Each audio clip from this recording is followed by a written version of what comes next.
hari ukuntu uba ubona muri telefone y'umuntu harimo live wallpaper imovinga, urugero nk'iyi iri muri telefone yanjye cyangwa se iyi ngiyi yindi, zino wallpaper zimovinga.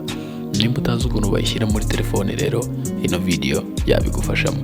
Mbere yuko dutangira, like ino video kandi akora ku gasaraba k'umutuku kari ku ifoto yanjye, umfollowinga nimba utamfollowinga, umbwire ikindi kintu nakwigisha muri comment, nze tukirebe muri video ikurikiraho.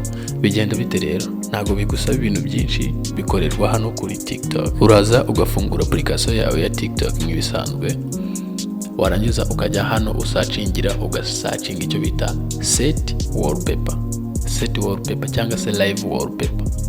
Usacinge utwo tubigambo tubiri nkubwiye, set wallpaper cyangwa live wallpaper. Hari izo bita certifier iz'imiriro n'iki.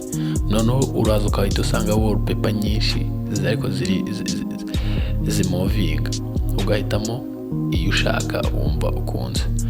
Muri hanganiriro nimero iri kumpamagara, yamamagaye ndimo ndarecordinga kano ka video ariko nakundi. Noneho iyi wallpaper niyo nishimiye, uraza ugakanda kuri aka ka share, ukajya hano hirya, ukajya hano handitse set as wallpaper. Ubwo ni ukuyisetinga nyine ikaba wallpaper.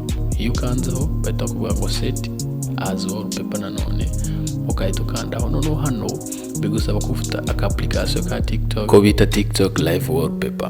Aka niko kagufasha rero kujya uyisetting kuri home screen cyangwa se kuri lock screen, warangiza ukayisettinga ushaka nimba ari kuri home screen cyangwa se home screen na lock screen. Urabona wallpaper yacu yahise ijya muri telefone. Niba ino video igufashije, usharinge no ku nshuti zawe byubuza nk'eshanu nazo zibimenye. Thank you so much.